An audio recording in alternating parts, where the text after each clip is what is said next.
आज हम चर्चा करेंगे इलेक्ट्रिक पोटेंशियल एनर्जी स्टोर्ड। तो सिंपल इलेक्ट्रिक पोटेंशियल एनर्जी क्या होता है। तो हम लोग एक दिन इलेक्ट्रिक पोटेंशियल बताए हैं। इलेक्ट्रिक पोटेंशियल देखिए सेम इलेक्ट्रिक पोटेंशियल की तरह ही हम लोग डिफाइन इलेक्ट्रिक पोटेंशियल एनर्जी भी करते हैं। दोनों में बस थोड़ा सा का अंतर है एनर्जी। देखिए इलेक्ट्रिक पोटेंशियल को हिंदी में विद्युतीय विभव कहते हैं। विद्युतीय विभव, ठीक। इसको हम लोग कैपिटल V से डिनोट करते हैं और इसको हिंदी में विद्युतीय स्थितिज ऊर्जा कहते हैं। विद्युतीय स्थितिज ऊर्जा, इसको इलेक्ट्रिक पोटेंशियल एनर्जी कहते हैं। इलेक्ट्रिक पोटेंशियल एनर्जी, विद्युतीय स्थितिज ऊर्जा, इसको हम लोग U से डिनोट करते हैं। ये विद्युतीय स्थितिज ऊर्जा इलेक्ट्रिक पोटेंशियल एनर्जी है और ये इलेक्ट्रिक पोटेंशियल यानी विद्युतीय विभव। दोनों के डिफिनेशन में थोड़ा सा का अंतर है। सेम तरीके से डिफाइन करते हैं। इसमें क्या होता था कि यूनिट पॉजिटिव चार्ज को इन्फिनाइट से किसी इलेक्ट्रिक फील्ड के इनसाइड किसी पॉइंट पे, जैसे मान लीजिए एक चार्ज है, इस चार्ज का ये एक इलेक्ट्रिक फील्ड है। इस यूनिट पॉजिटिव चार्ज को इस इलेक्ट्रिक फील्ड के इनसाइड किसी एक पॉइंट पे लाने में जो वर्क डन होता था उसको इस पॉइंट का इलेक्ट्रिक पोटेंशियल कहते थे। मतलब यूनिट पॉजिटिव चार्ज को इन्फिनाइट से किसी इलेक्ट्रिक फील्ड के इनसाइड किसी एक पॉइंट तक लाने में जो वर्क डन करना पड़ता था उसको उस पॉइंट का पोटेंशियल कहते थे। लेकिन अगर यहाँ कोई ज़रूरी नहीं कि हमेशा यूनिट पॉजिटिव चार्ज, जैसे मान लो इन जनरल Q चार्ज को अगर इन्फिनाइट से इस फील्ड के अंदर इस इलेक्ट्रिक फील्ड के इनसाइड किसी एक पॉइंट P पे जो लाने में जो वर्क डन करना पड़ता है उसको हम लोग इलेक्ट्रिक पोटेंशियल एनर्जी कहते हैं। यानी यूनिट चार्ज को इन्फिनाइट से इलेक्ट्रिक फील्ड के इनसाइड किसी पॉइंट तक लाने में जो किया गया वर्क डन होता है उसको सिंपल हम लोग इलेक्ट्रिक पोटेंशियल कहते हैं। But any amount of charge को अगर किसी पॉइंट तक लाते हैं इलेक्ट्रिक फील्ड के इनसाइड तो उसको हम लोग इलेक्ट्रिक पोटेंशियल एनर्जी कहते हैं। बस इतना सा का ही अंतर है। मतलब V का जो फार्मूला है उसी में केवल Q से मल्टीप्लाई कर देंगे तो इलेक्ट्रिक पोटेंशियल एनर्जी यानी VQ, मतलब किसी इलेक्ट्रिक पोटेंशियल में केवल चार्ज से मल्टीप्लाई कर देंगे तो वो इलेक्ट्रिक पोटेंशियल एनर्जी हो जाता। तो खैर हम इसके बेसिक डिफिनेशन से ही आते हैं। हम ये इतना चर्चा इसलिए कर दिए कि जो लोग इलेक्ट्रिक पोटेंशियल पढ़े हैं इलेक्ट्रिक पोटेंशियल से इसको रिलेट कर लेंगे तो बहुत ज़्यादा मेहनत करने की आवश्यकता नहीं है, इतना से ही काम चल जाएगा। वहाँ यूनिट पॉजिटिव चार्ज को इलेक्ट्रिक फील्ड के इनसाइड लाने में जो वर्क डन होता था उसको हम लोग इलेक्ट्रिक पोटेंशियल कहते थे। अगर एनी अमाउंट ऑफ चार्ज को किसी फील्ड के इनसाइड किसी पॉइंट तक लाने में जो वर्क डन करना पड़ता है उसको हम लोग इलेक्ट्रिक पोटेंशियल एनर्जी कहते हैं। अब इसको डिफाइन कैसे करेंगे, तो कुछ नहीं, मानते हैं कि ये कैपिटल Q कोई चार्ज है। इस चार्ज के अराउंड का एक स्पेस है जो इसका इलेक्ट्रिक फील्ड मतलब ये एक आवेश है। आवेश के चारों ओर का एक क्षेत्र है जिसको हम लोग विद्युतीय क्षेत्र कहते हैं।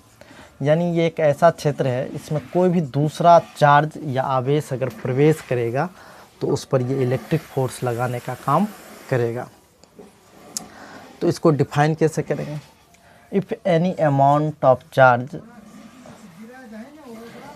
देखो मतलब किसी अमाउंट ऑफ चार्ज को इन्फिनाइट से इलेक्ट्रिक फील्ड के इनसाइड किसी पॉइंट तक लाने में जो वर्क डन होता है उसको इस पॉइंट का हम लोग इलेक्ट्रिक पोटेंशियल एनर्जी कहेंगे। देखो Q चार्ज को यहाँ से यहाँ तक लाने में जो वर्क डन हुआ उसको हमने, चूँकि ये इस पॉइंट को हम मान लेते हैं O है, O पॉइंट पे ये कैपिटल चार्ज Q है और ये P पॉइंट तक हमको किसी चार्ज को लाना है। देखो तो यहाँ से यहाँ तक का डिस्टेंस कुछ न कुछ रहा होगा, कंसीडर कर लेते हैं कि R, और यहाँ से इन्फिनाइट डिस्टेंस पे एक चार्ज है।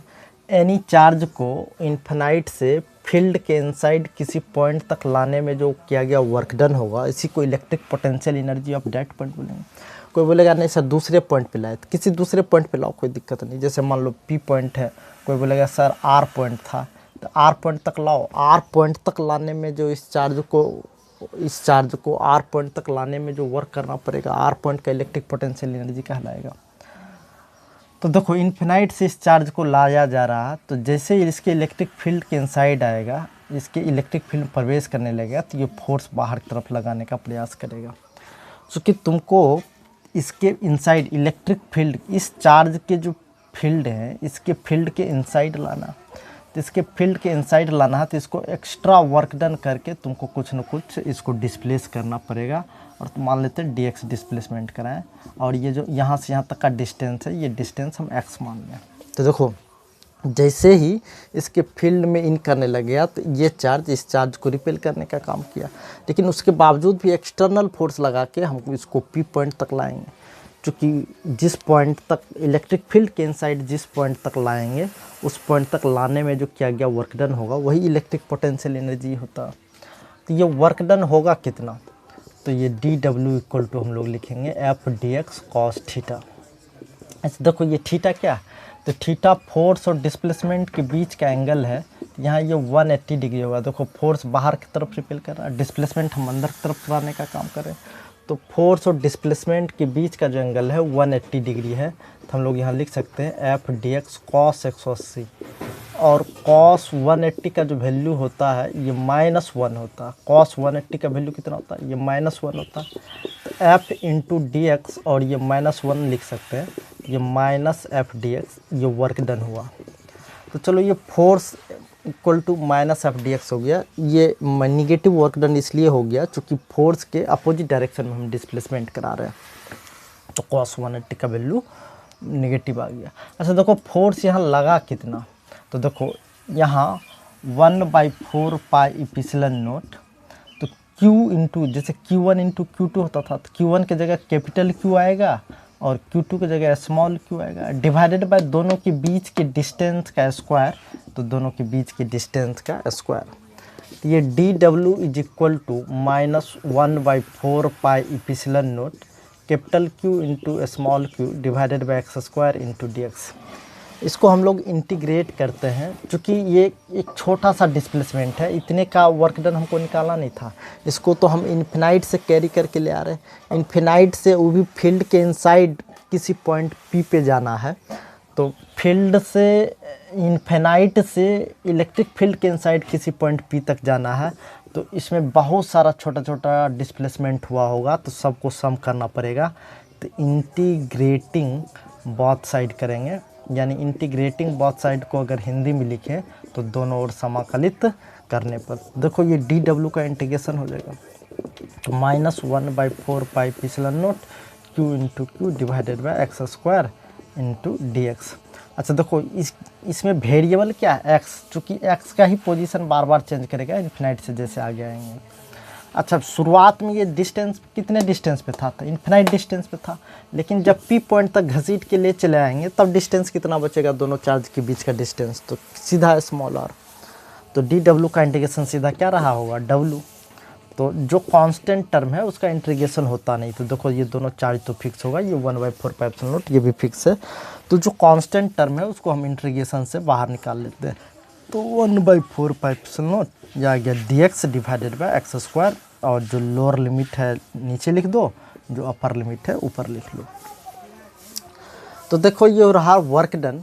अब इसका इंटीग्रेशन करना है, तो इसका इंटीग्रेशन आप लोग को पता होगा, ऊपर ले जाएंगे तो x⁻² बचेगा, तो x⁻² का इंटीग्रेशन करेंगे तो x⁻1 डिवाइडेड बाई -1। तो इसको हम थोड़ा सा मिटा लेते हैं, मिटा के इस साइड लिखने का प्रयास करते हैं। तो देखो इसका जो इंटीग्रेशन आएगा वो कितना आएगा, तो सीधा इंटीग्रेशन हम -1/x लिख लेते हैं, चूँकि इसका इंटीग्रेशन -1/x ही होगा। जिन लोगों को इंटीग्रेशन नहीं आता हो, इंटीग्रेशन हम एक अलग वीडियो में बना चुके हैं, तो उसमें आप चेक कर लीजिएगा कि ये dx/x² का इंटीग्रेशन -1/x कैसे आया। तो ये माइनस जैसे बाहर निकालेंगे तो q into Q divided by 4 pi epsilon not, ये 1/x होगा, और ये इन्फिनिटी टू r। अच्छा एक बात हम बता दें, जो वर्क डन होता है वही पोटेंशियल एनर्जी स्टोर होता है, जितना किया गया वर्क डन है वही पोटेंशियल एनर्जी में कन्वर्ट होता है। तो W को हम U लिख सकते हैं, तो लिख ही लो, आप बाद में भी लिख सकते थे, कोई बड़ी बात नहीं। तो Q into Q divided by 4 pi epsilon not. देखो जो इंटीग्रेट हो के आया है उसके जगह एक बार अपर वैल्यू लगते हैं, ये रूल ही है डिफिनिट इंटीग्रल में जब आता है। डिफिनिट इंटीग्रल में जो फंक्शंस आता है ना, तो वेरिएबल के जगह फंक्शन का वैल्यू एक बार अपर लिमिट रखते हैं माइनस फिर उस फंक्शन का वैल्यू लोअर लिमिट रखते हैं। तो देखो एक जो वेरिएबल है, वेरिएबल की जगह अपर लिमिट तार माइनस फिर से इस वेरिएबल की जगह लोअर लिमिट, तो ये इन्फिनिटी।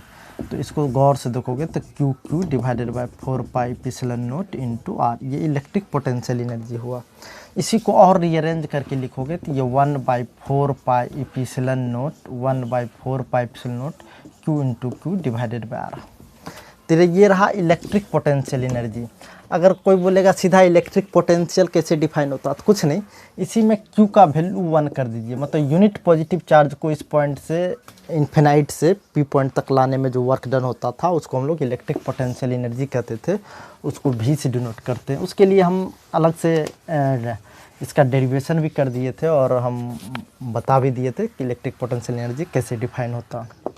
देखो तो U इक्वल टू हम लोग लिख सकते हैं V इंटू क्यू। कोई कहेगा V इंटू क्यू क्यू कैसे लिख दिए, तो देखो देखो कैसे लिख दिए। तो U इक्वल टू आया कितना था 1/4 pi epsilon not Q divided by R into Q लिख सकते हैं। तो इस टोटल वैल्यू को हम क्या कर सकते हैं, इस पॉइंट चार्ज के कारण इस पॉइंट पे पोटेंशियल है, तो ये भी ये इलेक्ट्रिक पोटेंशियल इस चार्ज के कारण इस पॉइंट पे पोटेंशियल निकालना हो तो पोटेंशियल क्या करते थे, जिस चार्ज के पोटेंशियल निकालना होता उस चार्ज का मैग्नीट्यूड, इस चार्ज के कारण जिस पॉइंट पे पोटेंशियल निकालना दोनों के बीच के डिस्टेंस से डिवाइड कर देते थे, ये कांस्टेंट के रूप में आता था। मतलब ये इलेक्ट्रिक पोटेंशियल है। इलेक्ट्रिक पोटेंशियल में एक्सटर्नल चार्ज से मल्टीप्लाई कर दिए तो ये इलेक्ट्रिक पोटेंशियल एनर्जी आ गया। ये कौन सा एक्सटर्नल चार्ज है, जिस एक्सटर्नल चार्ज को हम इन्फिनाइट से कैरी करके लाने का काम किए हैं, तो उस चार्ज से केवल मल्टीप्लाई कर दिए इलेक्ट्रिक पोटेंशियल में, तो ये इलेक्ट्रिक पोटेंशियल एनर्जी हो गया। मतलब electric potential energy is equal to the electric potential या product of electric potential of charge and electric potential, यानी प्रोडक्ट ऑफ इलेक्ट्रिक पोटेंशियल और चार्ज का प्रोडक्ट हो गया क्या, इलेक्ट्रिक पोटेंशियल एनर्जी। शुद्ध हिंदी में बोलें तो विद्युतीय स्थितिज ऊर्जा विद्युतीय विभव और आवेश की गुणनफल के बराबर है। यानी विद्युतीय स्थितिज ऊर्जा में अगर विद्युतीय विभव से डिवाइड कर दे तो ये केवल चार्ज आ जाएगा। तो इसको अगर डिफिनेशन लिखना चाहेंगे तो डिफिनेशन कैसे लिखेंगे, तो डिफिनेशन जिन लोगों को लिखना है वो एक लाइन में ऐसे लिख ले, it is defined as the amount of work done to bring the any charge from infinite to a point P inside the electric field.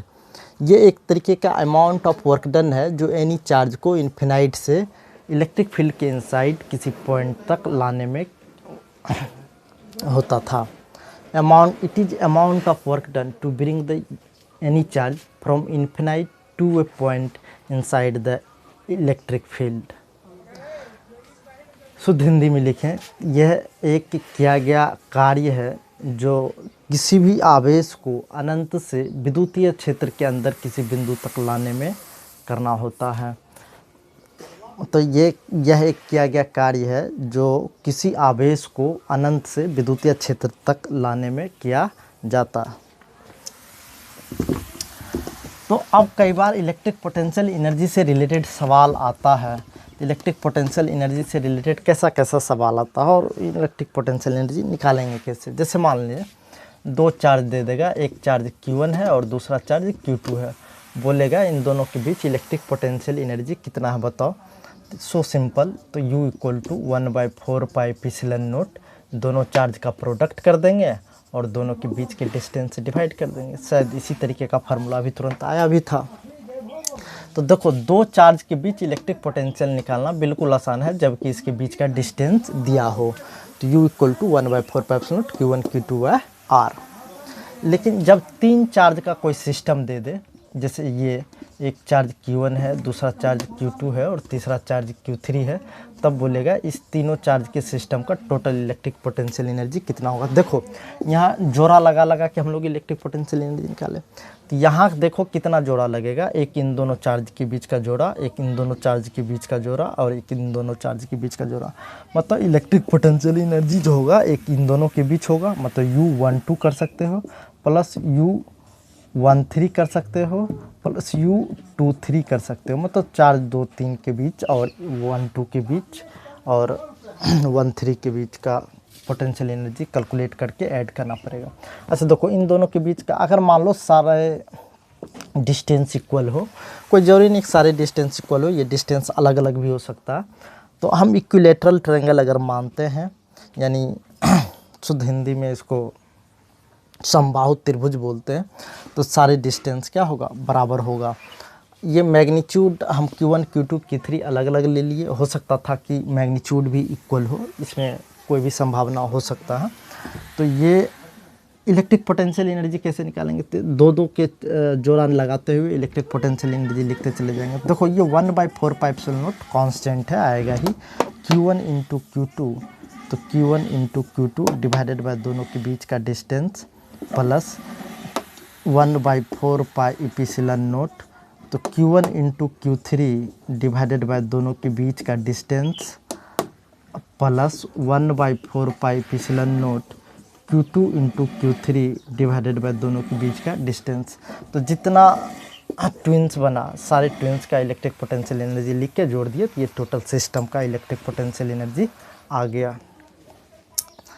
अच्छा कई बार इसी को ये यहाँ है, बाद में इसको कहीं और दूर लेके चला गया या और नज़दीक लाया गया, तो बोलेगा बताओ नज़दीक लाने में कितना वर्क डन करना पड़ेगा।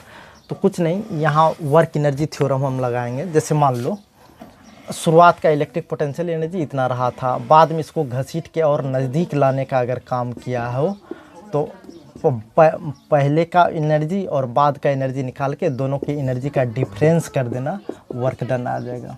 क्योंकि work done is equal to the change in potential energy या चेंज इन एनर्जी होता है। ये वर्क एनर्जी थ्योरम आप लोग अच्छे से पढ़े हो।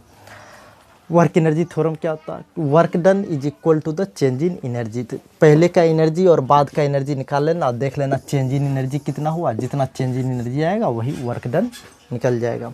तो यहाँ भी कहेगा कि बताओ इस सिस्टम के द्वारा ये चार्ज यहाँ था, बाद में इसको रिप्लेस करके और दूर लेके चला गया या और नज़दीक लेके चला आया, तो और नज़दीक लाया गया तो पहले का एनर्जी टोटल एनर्जी निकाल लेना और बाद का टोटल एनर्जी निकाल लेना और दोनों के एनर्जी का डिफरेंस देख लेना, जो एनर्जी का डिफरेंस होगा वही वर्क डन होगा और कोई बड़ी बात नहीं है।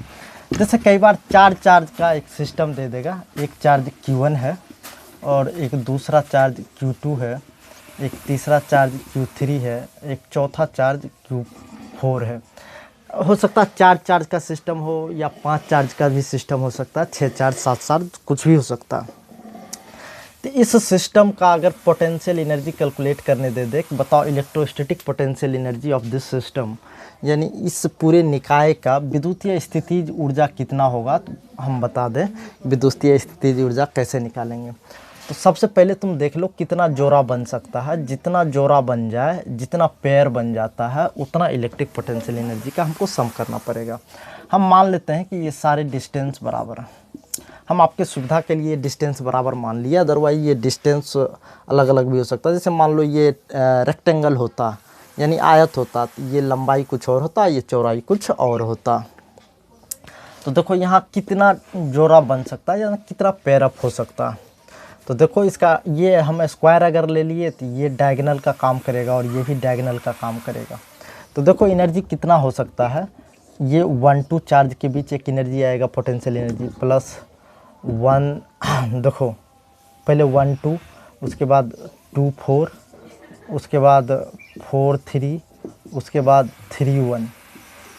तो देखो ये सब इंडिविजुअल जोड़ा बने, ये पेयर ये पेयर ये पेयर और ये पेयर के बीच एनर्जी आ गया। अब देखो ये भी तो एक पेयर बना रहा, तो इन दोनों के बीच भी एनर्जी रहा होगा, ये U14 और ये U23। मतलब जितना पेयर बनेगा ना उतना पेयर बना लो और सबका एनर्जी आएगा। सबकी एनर्जी को आप आसानी से लिख ले। U12 का तो मतलब आप लोग समझ रहे हैं। देखो 1/4πε0 सब में आएगा। ये बात आप लोग भी समझ रहे होंगे कि 1/4 पाइप नोट सब में कॉमन ही आएगा। 1-2 के बीच का जब बात करेंगे तो Q1 और Q2 divided by distance plus 2-4 का बात करेंगे तो Q2 into Q4 divided by R plus जब 3-1 की जब बात करेंगे 4-3 की जब बात करेंगे तो Q3 into Q4 divided by R। जब इन दोनों के बीच का बात करेंगे तो Q1 into Q3 divided bye R। अब प्लस इन दोनों पेयर अप जब करोगे तो Q1 इंटू Q4, अच्छा देखो Q1 इंटू Q4 तो किए, लेकिन ये डिस्टेंस √R हो जाएगा, ये लिख देंगे √R। अब प्लस इन दोनों के बीच का तो ये Q3 into Q2 divided by √2R। ये भी, ये सब का एनर्जी जितना पेयर बना था, जितना चार्ज का पेयर बना था, सबके बीच का इलेक्ट्रिक पोटेंशियल एनर्जी निकाल के सबको सम कर दिए तो ये total energy of this system आएगा। इसी तरीके से कहाँ 5 चार्ज रहेगा तो 5 में देख लो कि कितना पेयर अप बन सकता है, और सारे पेयर अप का इलेक्ट्रिक पोटेंशियल एनर्जी निकाल के सबका सम कर देंगे तो total energy of the system आएगा। ये electric potential energy of the charge वगैरह हो जाएगा। तो कई बार एक पॉजिटिव चार्ज दे देता है, एक नेगेटिव चार्ज दे देता है, उन दोनों के बीच कोई दिक्कत नहीं, चार्ज का मैग्नीट्यूड ले लो, देख लो पोटेंशियल एनर्जी नेगेटिव आता है कि पॉजिटिव आता है, इसमें कोई फ़र्क की बात नहीं। तो डिस्टेंस बढ़ाने घटाने पे पोटेंशियल एनर्जी बढ़ेगा कि घटेगा, तो ऑब्वियस है डिस्टेंस इन्वर्सली प्रोपोर्शनल है। डिस्टेंस बढ़ाओगे तो पोटेंशियल एनर्जी घटता चला जाएगा, डिस्टेंस घटाओगे तो पोटेंशियल एनर्जी बढ़ता चला जाएगा, चूँकि U inversely proportional to R है। देखें तो सिर्फ डिस्टेंस से क्या हो रहा है, डिवाइड हो रहा। तो आज भर हम इतना ही छोड़ते हैं। अब इलेक्ट्रिक पोटेंशियल एनर्जी का भी कॉन्सेप्ट ख़त्म हो गया। अब अगले दिन हम इलेक्ट्रिक फ्लक्स के बारे में चर्चा करेंगे, और उसी में गॉसेस थ्योरम आएगा, जो कि गॉसेस थ्योरम बहुत इंपॉर्टेंट। ठीक है, मिलते हैं अगले दिन।